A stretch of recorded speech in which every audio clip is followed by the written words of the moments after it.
Hi, welcome back to my channel. I'm Lexi Rose, and I have done this video now like 4 to 5 times, and I'm highly annoyed. First, the sound was really muffled, and then afterwards, I kept stumbling and messing up, and I was getting so annoyed. So what we're gonna do is we're gonna do this really fast. I'm not gonna give you a lot of summary for the books I'm gonna talk about, but that's okay, because I'm not really good at summarizing a book anyway. So you're just gonna have to deal with it. I'm gonna tell you what I know about the book, I'm gonna tell you the rating, and that'll be that. I am just so annoyed. Like, I was doing this video earlier, and a giant bug like crawled up my wall when I was doing it, and I freaked out, and I don't want to be over there anymore, so we're doing it over here. Unfortunately, I don't really like the lighting over here, but we're just gonna have to deal with it, so it'll be fine. All right, first up we have Powerless by Lauren Roberts. This is a YA fantasy, and this book is about a girl named Peyton and her love interest, or future love interest, Kai. Kai is the prince, and Peyton is obviously not the prince. She is the MC, so she doesn't get nice things. And she basically lives on the street. She is an ordinary. In this world, there is the elites and the ordinaries, and the elites have had powers for decades. And it was given to them by this plague. We don't really know much about the plague situation, especially in this book, and I guess that's fine because it is only the first book, but like, they don't really go into detail about it. They're very vague about the lore in this book. Because of the plague, some people got powers and others did not. And they are just that. They are ordinaries, and the ordinaries got banished, which is why Peyton lives in the slums. And Peyton is a thief, and one day she accidentally, well, it's kind of accidentally, but it's not. She saves the prince's life. She saves Kai's life, and she is asked to be a part of the purging trials. And she has an in now because she wants to figure out what happened to her father. Her father died under very suspicious circumstances. We don't really know what happened. She doesn't really talk about that a lot, not even in her inner monologue. Like, she mentions that he's dead, but she doesn't really talk about the fact, like, how he died or whatever. She knows that it was not like a natural death. Anyway, so we have Kai and Peyton, and they are a part of these trials, and they have to go through them together. Now, the king has set up for Kai to win, but Peyton, despite being the only one in these purging trials that doesn't have, despite being the only person in the purging trials that doesn't have powers, she's doing really well. Also, Peyton is kind of posing as a psychic in this book, even though she's not actually psychic. The book goes over the 3 main trials that happen in the book. There's not many trials. Like, it's not like the Hunger Games where, like, they're just kind of thrown into the wilderness. I mean, there is a part of the book that's like that, but it's very surface level, like, trials. You would think that for a trial, this would be slightly harder, but I don't know if the author purposely made the trials easier so that it would be more realistic if Peyton was able to pass them. I don't know, but they're very easy, despite everybody else except for Peyton being powerful and having abilities. Anyway, I gave this book 4 stars. I liked it. It's very fast paced. I like the relationship between Kai and Peyton. I did not like the vague details about the lore and the backstory and why the world is the way it is. And that was my only problem with the book. I am excited for book 2, which is Reckless, which is out, I think, in July. I'll have to check, but it's out in July. And there is a novella called Powerful, which is about Adina, who is Peyton's best friend in this book. And it goes over the events of what happened with Adina when Peyton went to go be a part of these trials. But yeah, I did like this book. I am really excited to read the rest of the series. There's going to be 3 books, including the novella. So we have Powerless, Reckless, and then some other book, and then a novella, like I said. Powerless by Lauren Roberts. Like I said, I gave it 4 stars. It was a good read. Next up, we have Shatter Me by Tahereh Mafi. This is the first book in the Shatter Me series, and this book is a young adult dystopian science fiction type book. I guess that's the best way I can describe it. It's very dystopian, I guess. Think like Divergent, think like the Hunger Games, as far as like what society would look like in this alternative world. So there's Juliet. Juliet has been locked up in this asylum because she has these weird abilities where if she touches someone, she could possibly kill them, and that is why she's locked up. And the reestablishment essentially want to use her as a weapon, and she obviously doesn't want that. She doesn't know why she has these abilities. We don't even know why. In this book, Juliet is a very unreliable narrator. She is obviously not mentally well because she's been locked in this essentially like a prison. She's been locked in a prison.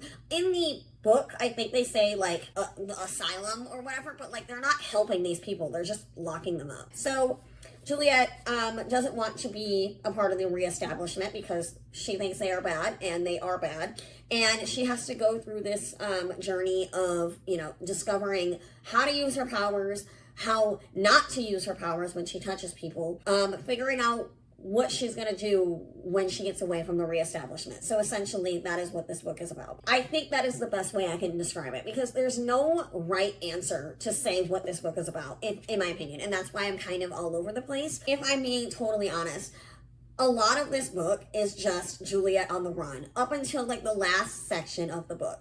In my opinion, the last part of the book, like the last couple chapters, are the best chapters, because there's a lot more explanation, and it honestly ends a lot like how The Hunger Games ends, where I don't remember which movie it is, and I didn't actually read The Hunger Games. I just watched like the movies. You know how like they were like, oh, this district doesn't exist, and the district actually did exist, and it's like, welcome to the district 11 or whatever, and it turns out there's like this secret district or whatever. That is kind of how this book ends, where we find out there are more people who are kind of like Juliet, and that's not really a spoiler because that's only scratching the surface, because like I said, it ends with her kind of figuring stuff out and meeting these new group of people. And I really do think the ending of the book is, like I said, the best part of the book, just because it leaves a lot open. Because of me being a little confused about the book, I give this book 4 stars. It is not very memorable for me. I didn't really connect with Juliet, like I said,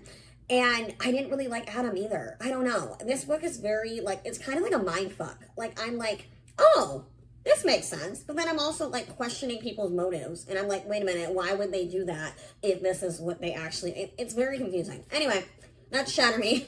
There are also like 8-9 books in this series. This is a long series. If I decide to read the entire series, it'll probably be one of the longest series I've ever read. All right, next up we have The Fake Mate by Lana Ferguson. This is a paranormal, fake dating, office romance book. And it is between the main character, Mackenzie, and the other main character, Noah. So this is dual point of view. And essentially they start fake dating because Noah lies on his like hospital application to be a cardiologist, and he says that he's not an alpha and that he doesn't have a mate.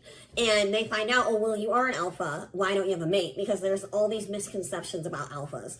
And he lies and says that Mackenzie is his mate, and they start fake dating. And she fake dates him because she wants to get her grandmother off her back, essentially. And that kind of is the main plot of the story. I like this book, but I did not like the second half of the book. The main conflict in this book is very avoidable, and I felt like if they all had just talked it out, it probably would have been figured out. Like, just tell someone, just talk to someone. I also felt like there was not a cool down period with the smut. Like, I'm all here for smut, don't get me wrong, but I felt like you guys need to like each other.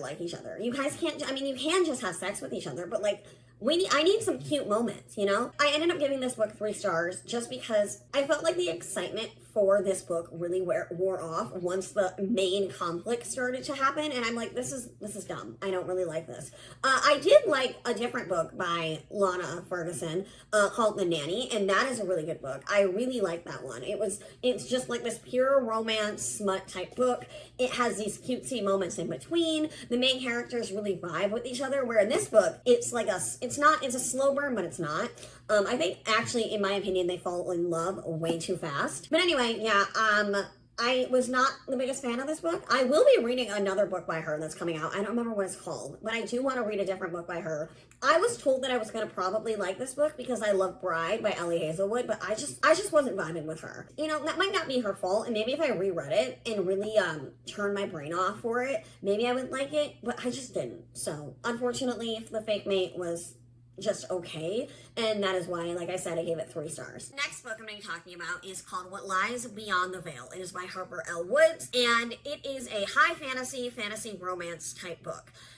So essentially, there is a veil, and the veil ends up shattering, and it releases Fae onto the human world. And the Fae in this book are, they all have human mates, so they are driven to humans because they are mated to them. The humans don't know that, and the Fae don't know who their mates are until they meet them. So the veil shatters, and our girl Estrella, who is the main character, she is Fae marked, and she's being hunted by the Mistguard. On the run, she meets Callum, who is also on the run, and he is also Fae marked. I ended up giving this book 4 stars, and that was only because I ended up predicting the ending of the book, and I predicted the rest of the plot. Well, I didn't predict all of it, but the main part of the plot, I predicted it, which kind of ruined the book for me, which is why it was not 5 stars. Otherwise, it would have been 5 stars. I really like this book from beginning, middle, to end. The twist at the end is very predictable if you pay attention to the book. I guess if you're not, it might come off as a very big shocker. I mean, I guess it was a very big shock to our girl Estrella. But yeah, I did like this book. I'm really excited to read the rest of the series. Next up, we have another Kindle read, which is called Dance with the Fae Prince by Elise Kova. It is the second book in the Married to Magic series. I think there's 5 books altogether, but I could be wrong about that. We have our main character. She is married off to this duke, and he kind of has this very mysterious vibe to him. He will not look at her, and he doesn't want her looking at him. So they sit in his study and talk, and they're facing opposite directions. Like, she's sitting in this chair, it's facing that way, and he's sitting in this chair, it's facing that way. Because she kind of forces him to talk to her and get to know her, because again, she is married off to this man. They kind of form a friendship, which turns into a romance, and she finds out that he is, in fact, a Fae Prince. I think that's the best explanation I can give you, because I don't want to spoil anything, because the next part of the book, I can't exactly explain correctly. So that's all I'm going to say about it. I'm sorry about that. But I ended up giving this 4 stars. I did like this one better than I liked the first Married to Magic book. I did like that one, but this one was just, I don't know. It was a lot better. I think the writing was a little better. I love the build up to her finding out about him. Relationship between him and her is really good because, again, they start off not knowing each other at all. They don't even know what each other looks like until they meet for the first time, and they are married. You know, they kind of form a friendship, which turns into like this romance, which turns into her kind of inserting herself into his life. And obviously she is his wife, so, you know, she wants this marriage, even if it's not about love, she wants it to be a little bit more bearable. You know, she wants her husband to like her. And, you know, I just love this story. I like this story. It's really good. Like I said, I gave it 4 stars. It's by Elise Kova. I am really excited to read the 3rd book, which I think is called The Duel with the Vampire Lord. I could be wrong about that, but I know it has something to do with vampires. So, next up, we have 2 books that are both Kindle reads. They're part of a series. They are by L.J. Andrews, and it is a high fantasy romance book. It is called The Ever King, which is the first book, and The Ever Queen, which is the second book. Altogether, the series is technically called The Ever Seas, but I will be calling them The Ever King and The Ever Queen. So, let's talk about the first book, right? First book is more high fantasy than the second book.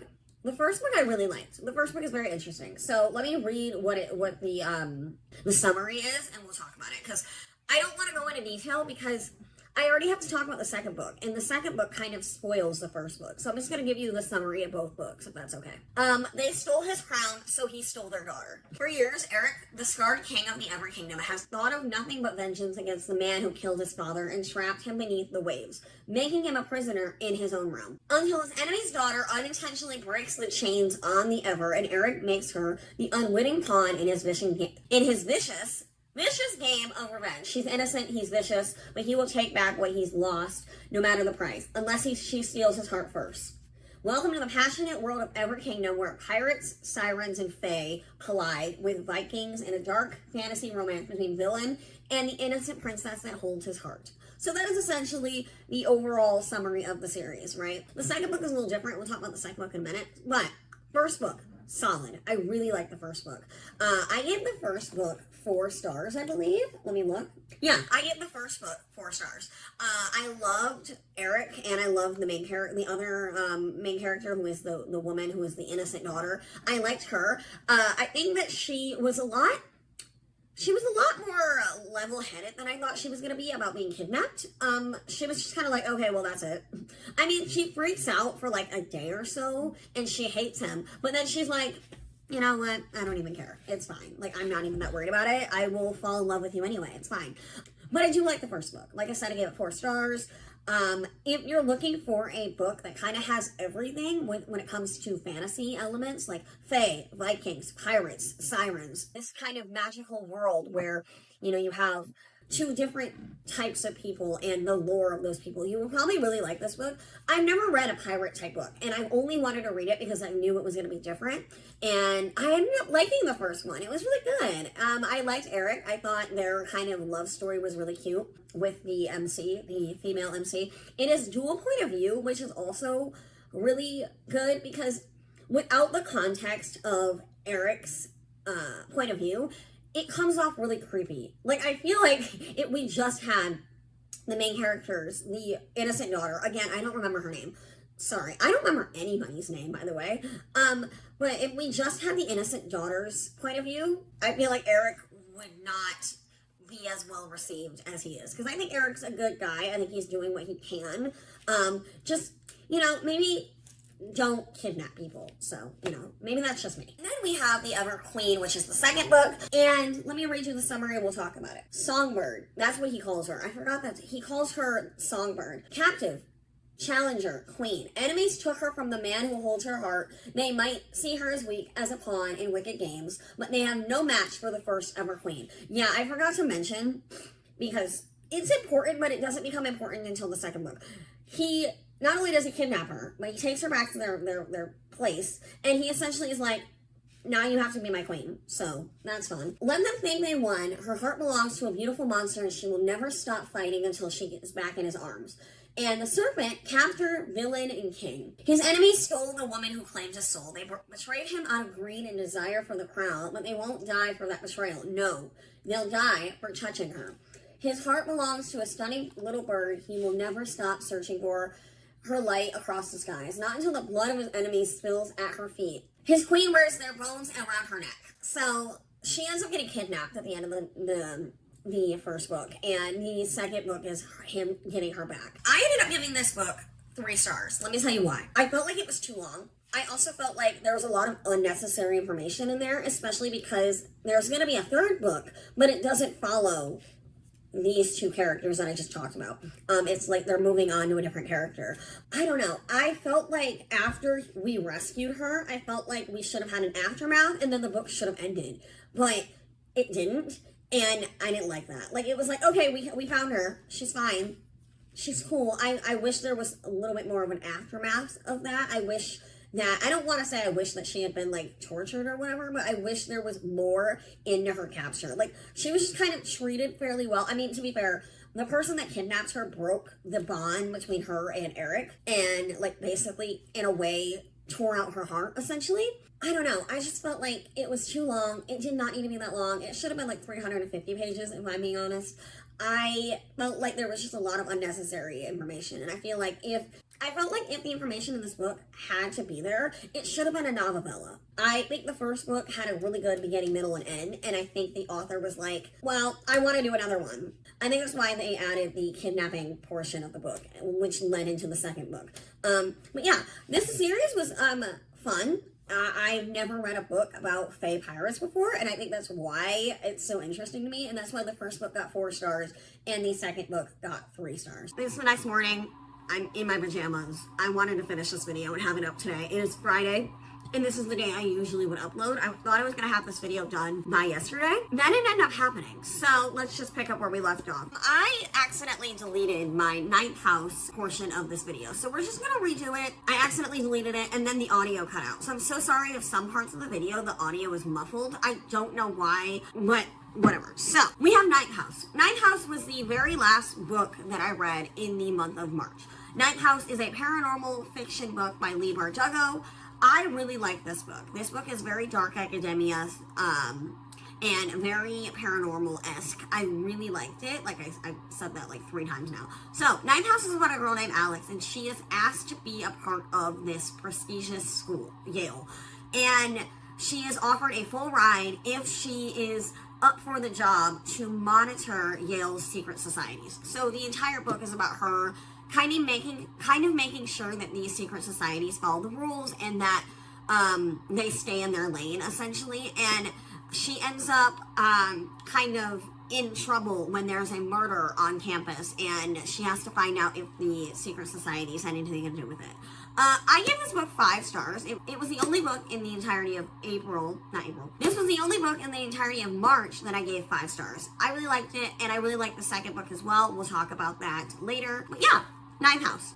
Alright, so in the month of April, I only read 3 books, which for me is not a lot. Usually my average is about 5, 6, maybe 7 books a month, but for April I only read 3. I had a lot of distractions in April. First off, Taylor Swift's album came out. That's very important. And then, I had to watch everybody's reaction to Taylor Swift's album. I was just very distracted in the month of April. Also, the last couple weeks of April, I was really busy as well because that was like finals week, and I had an author presentation to do, and I had an essay that I needed to do. So I decided that I wasn't going to jump into Hellbent immediately after Ninth House, even though I wanted to. So I decided to take a break from it for a minute. I was like, let's just take a break from Leigh Bardugo and read a book that I have not read yet. So I spun a wheel, and I got First Lie Wins by Ashley Elston. This is a mystery book, and essentially it's about a girl named Evie Porter, and she is a nice southern girl. She has a doting boyfriend, and they just bought a house, or she just moved into his house, and has a group of friends. The only catch, Evie Porter doesn't exist. I really like this book. The ending was really good. I did not expect the book to go where it was. I think when you get to a certain point of this book, you're like, oh, I know what's going to happen. You figure this is going to happen. But the ending really said, no, you don't know what's going to happen. And that is why I like this book. I ended up giving this book 4 stars. It would have been 5 stars, but I felt like this is just the kind of book that's probably 4. Like, I felt like she wasn't like amazing, but she wasn't like bad. She was cool. I liked her. She was a nice break, and she really threw me for a loop there, So that's First Lie Wins by Ashley Elston. All right, next up we have the next book in the Ninth House series. We have Hellbent by Leigh Bardugo.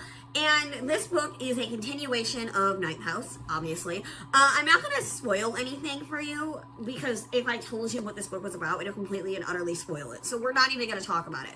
Just know that it is a continuation of the first book. Now, I'm going to be honest. I like this book. However, the middle part of this book really dragged for me, and I had a hard time reading it. It really threw me for a loop, because I was kind of like, can we just hurry this up? I'll be honest, the first half of the book. So this book is a 2-parter. Ninth House is not a 2-parter. I think it's only 1.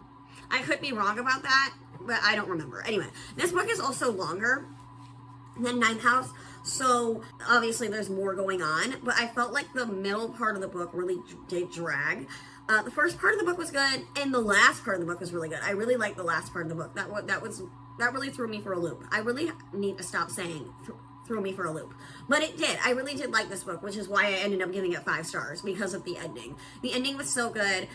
It was a nice conclusion, but also it leads you to wanting more. We don't know how many books are going to be in the Ninth House series. I've seen people say that Leigh Bardugo originally was going to do 5 books for this series, but it got put down to 3. So we'll have to see. Apparently, Leigh Bardugo was just going to release the next book when she feels like it. So then there's that. And lastly, for the month of April, we have Shadow and Bone, also by Leigh Bardugo. Shadow and Bone is a YA fantasy book. I also didn't say this, but this is also paranormal fiction, still with the same vibes of The Dark Academia, by the way. But anyway, Shadow and Bone by Leigh Bardugo. So this is the first book in the Shadow and Bone trilogy. There is Shadow and Bone, what's the other one called? Siege and Storm, and then Ruin and Rising. Alright, so basically, this book is about our girl, Alina. Alina is a regular old soldier, and one day, her and her group of people that she's with, they all get attacked, and she ends up unleashing her powers. And because of this, it makes waves across the country. It's not every day that people just have magic, well, some people do in this universe, but that's whatever. So she didn't know she had these powers.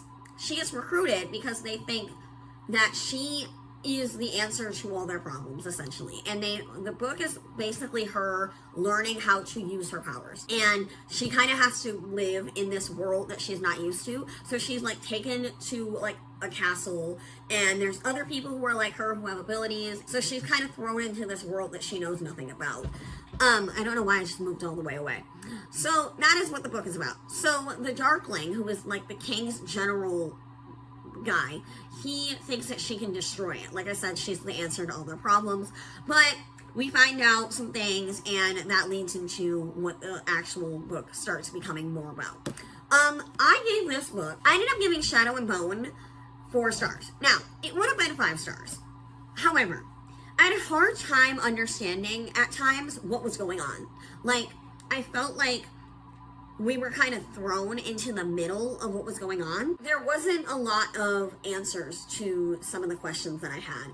And again, this is only the first book, so maybe we'll get answers later on in the next 2. But I don't know. It was a 4-star book. It was good. It was a good starter, but I wish there was a little more. Okay, so with that being said, that is all I have for my March and April reading wrap up. So let's talk about what I want to read for the month of May. I want to read Legendborn by Tracy Deonn. I've been putting off reading that book for so long. I actually started it. I think I'm on chapter like 3. I actually own the second book. I have Blood Marks. And then there's a third book coming out. I don't know when that one's coming out. It's called Oathbound.